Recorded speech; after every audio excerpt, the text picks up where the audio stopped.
What is going on, everybody? I'm here with Tina, Call of Duty developer from Infinity Ward. How are you? I'm good, how are you? Yeah, I'm good, thanks. It's very nice to meet you firstly, because obviously you're a big figure for Call of Duty Ghost. Do you want to tell us a bit about the game, and then I'll get in some questions? Sure, what do you want to know about the game? Well, just in general, what does it take to kind of like develop a Call of Duty game? What's your role in particular? Just a bit of background. Sure, well I'm the senior community manager, so when we started developing the game, you know, we wanted to make sure that all of the community feedback was listened to and you know, that we paid attention to it, so we scoured the forums, message boards are forums, Twitter, Facebook, Reddit, YouTube especially, a lot of YouTube, and our goal was to try to help implement things that people may want before we even had to think about it. So, you know, when you think of like multiplayer, for instance, some of the kill streaks that we have in the game, that really was a huge reflection of the community, especially in the support streak area.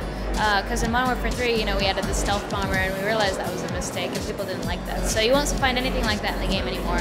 And all the support streaks are really cool because they help out your team in some way, or you need a lot of skill to utilize them well.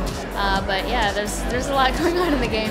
Yeah. So some of the new streaks, I think it's the Loki satellite and also the Odin. Am I right? Yeah. Do you want to tell us a bit about them? Kind of like, I don't know. Do you know how the team came up with them? I don't know if you had a hand in it or anything like that. Yeah. So Odin and Loki came out of you know, some inspiration from single player, because it's the Odin satellite that destroys the U.S. as we know it for our campaign, and it happens in the beginning, so it's not a spoiler. But anyways, so Odin is the support streak, and it allows you to stun enemies from a satellite and also pop smoke, help out your team in that sense. You can spot enemies to let your teammates know where they are. And you can also drop care packages, so if you were always nice to help people out. Yeah, so if you were really good Unless you're selfish. at dropping care packages, you could potentially kill enemies with it. And then the Loki is sort of quite opposite, where you can drop small rods or giant rods from space into the map, and you can also control a juggernaut, I believe. Yeah. Sweet. So how do you feel like the feedback for the game is so far? Because I know on Twitter it's been quite positive, but there has also been some criticism. Kind of going forward, how do you see yourself tackling them and the rest of the team? Yeah, definitely. Well, so, you know, the playlist is definitely not set in stone, and I want people to know that. I like the sound of that. Because we obviously, sorry, excuse me, some of us coming from Black Ops 2, we really wanted hardpointing, especially the competitive community. Maybe if you want to touch on that, if you're allowed, whatever you want. Well, yeah, so we're sending feedback even now, as of yesterday, the day before, you know, when we were getting feedback, we immediately sent it to the MP team. So they are aware of some of the requests that people are making. Also, you know, we've had a lot of feedback on Search and Destroy. Right now it's a private match, but you know, things may change in the future. We just wanted people to really try out Search and Rescue, since that's one of our new modes, which is similar to Search and Destroy, except when you die, you drop a tag now. So if your teammate's able to pick it up before the enemy does, you're back in the game right away. Yeah, I mean, it's an interesting little twist, and it's kind of nice and fresh to kind of have that in.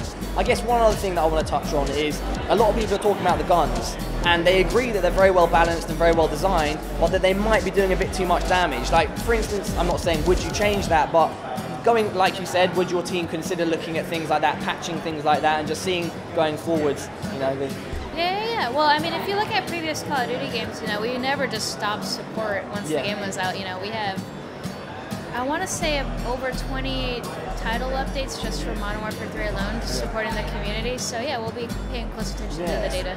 Were you also a community manager at the time for MW3? MW3? Yeah. Yeah, sweet, because I know that did have a lot of support, and MW3 had like a pretty good run in the competitive scene, and so guys, you should look forward to that. And looking for, again, I know that you're not going to be able to release details on this, but can you tell us a bit about DLC? DLC, well, I want to say that, you know, we're accepting fan feedback, so if there's anything else you want to see in DLC than from previous, you know, DLC packs, let us know, because we're listening and we got to get on that, we got to make those things. Yeah, and I guess the very final thing that I want to mention is, because me, myself, I do a lot of Call of Duty commentaries on my channel, and I'm quite big into the competitive scene. Do you think it's going to be a good year for Call of Duty competitive, and you know, Ghost as a competitive game in like MLG, etc.? Yeah, I definitely think that it'll be a good scene. It's funny because I know everyone's really anxious to get all the news right now, but just know that there's news coming. Yeah. Sweet. I mean, I think that's a good response, and because I know Tina has been getting quite a bit of flack on Twitter, which is a bit unfair. The game's been out for a day. Some of us have had it early, and you know, I think it's a bit rushing of us to kind of like start poking at the game too hard. So, but thank you very much for your time. Thank you. And yeah, thanks for your response on Twitter, and any, I don't know, shout outs to Infinity Ward or anything if you want to say hello to anyone. Or yeah, I want to say hi to my team back in the US. Right now we're in London at the Xbox One event, and I really miss the team because I wasn't there for the launch in LA, but I'll see you guys soon. Sweet. Thank you very much for your time. You. Thanks for watching, guys. Bye.